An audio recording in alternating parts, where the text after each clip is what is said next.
Coach Rule said that was the best game the line played maybe all year last week. I mean, what jumped out about the performance of the line play? I know you guys lost, but what were some of the highlights for you guys? Yeah, I thought that we did a good job of finishing on our guys. We got challenged last week not to be outworked, and we came into this week with that mindset. It was like no one's going to outwork us. So that started with practice, with preparation, and just brought that to the game. And I thought we did a good job with that. I feel like you have your feet under you now with a few games at that spot. Yeah. First game, shaking off some rust from that tackle position, but I feel like I'm comfortable now, and I'm seeing the defense a lot more clearly. So making communication or making calls that we need to make, and it's just each game you got to get better and better. So it's something to always improve on. How reliable has Ben Scott been? Just as the command center of that line. Yeah, he's done a really good job, coming in here and getting in with us and, hanging out with us. And that's something that Coach Rail always preaches is, staying together. And when you have a center who has a personality that he has, it just helps with, the calls that he's making out on the field a lot. So he's done a good job of taking that center leadership role. It's pretty clear that a big emphasis on Coach Rule and what he wanted to bring to this program was resources for players and as far as your health and your recovery ability, avoiding injury, avoiding re-injury. What have you seen in that from that area, and how have you benefited from everything that's available to you guys in the new building? Yeah, well, they've done a good job, bringing the right guys in here. Mitch and Hobbs, they've done a real good job of, kind of watching out for signs of potential risk or something like that. So when I was coming back from my shoulders, like certain things I couldn't do, they're like, all right, we're just going to come over here, and we have a super fun thing called the pit, where if you're an injured guy, you're going to go over there and you're going to keep working out. So, you're not just sitting on the side, but you're still getting work while you're down or while you're out. But, with this new building, the recovery things in there are insane. So just being able to, build a relationship with those guys, talk to them, ask them, what can I do to, benefit myself, or what can I do to prevent injury? And they're going to walk you through it, teach you those things, and coach you up on that. So it's been real good. What have you taken advantage of? What kind of the technology? So we got the huge cold tub. I'm always in there. We got red light beds, compression boots, new Theraguns that, just massage things out. They got whole new training room in there too, that a bunch of new equipment in there that we can use to build strength in certain parts of your body. So I've just kind of been smorgasbord, just use it all. What's been the key for this team to be able to reset, whether it's a win or a loss, just go back to work the next Sunday, Monday? Yeah, those Sunday meetings, they're always better after a win. They always feel a bit better because you're going to take that coaching. But after losses, Coach Rule doesn't change. He's going to come in and, you could win a game. Here's what we got to improve on because it's going to show up later.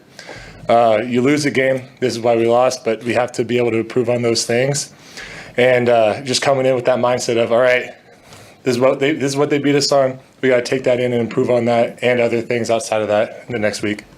What was it like to have Ethan on the sidelines this week? Good. We were getting off the buses, and I looked at my phone quick. I saw that we got a text saying that he was going to be in the Unity Walk for us, so that was pretty cool seeing him there and having him on the sideline. He's just a high-energy guy, and to see him down and out like this, it sucks, but he's going to come in. When he's here, he's going to be the same old pipe, just, a little bit limited with his motion. So him on the sideline helping us out, trying to, I went up to him a couple times to ask some questions about protections and stuff. He's like, all right, if they doing this, you could do this and make this call. So, it's just help, an extra set of eyes with an experienced guy like him. You have 3 quarterbacks working through injury and turnovers and things. What can your role be as an offensive lineman to show support and be there for those guys? Just tell them, be there with them. Like, we got you. We're going to, protect our ass off to make sure that you have clean pockets and stuff like that. You just, kind of support them through it, and they're all working super hard, and I trust all of them to do their job and get it done. So, just kind of be there for them and talk to them a little bit. What do you think of the toughness Nuri's shown? I mean, he only missed 1 week due to that injury, coming right back out here playing the whole game again. Yeah, no, Nuri's he's a hard-headed guy, and I kind of laughed for a second when he first told me that he's going to be back in a week. Like, he got the surgery and he came back. He's like, yeah, I could probably practice Thursday. I was like, are you sure? Are you sure you're going to do that? And he's like, yeah, I'm going to do it. So, you know, that just shows how much like care he has for this program and other guys that are just battling to try and get back. Marquise Buford battled all season to get back, and Nuri's just kind of one of those guys that he's going to do what it takes to get back on the field.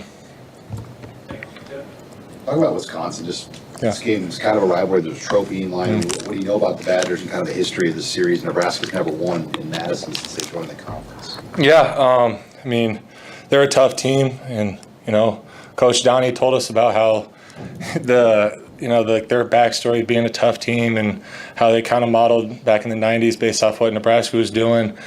We're going in with mindset of we got to out physical, just be more dominant on the offensive line side of things, and we know that they're going to bring some pressures, but we just got to be able to have our eyes up, focus, and make the adjustments that we need to make. Does he talk about his time at Wisconsin a lot with you guys?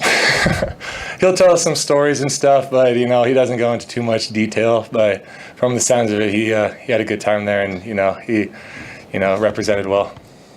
Did you learn anything from all the stuff that was up in the locker room about the Nebraska-Wisconsin rivalry? I haven't got a chance to look at it yet, but I saw some things hanging up, so I was probably going to go through and look at those. I saw some. I was asking this morning. I was like, "What's that about?" But I saw the trophy. I was like, "Oh yeah, this is a trophy game." So yeah, I'll go read up on that.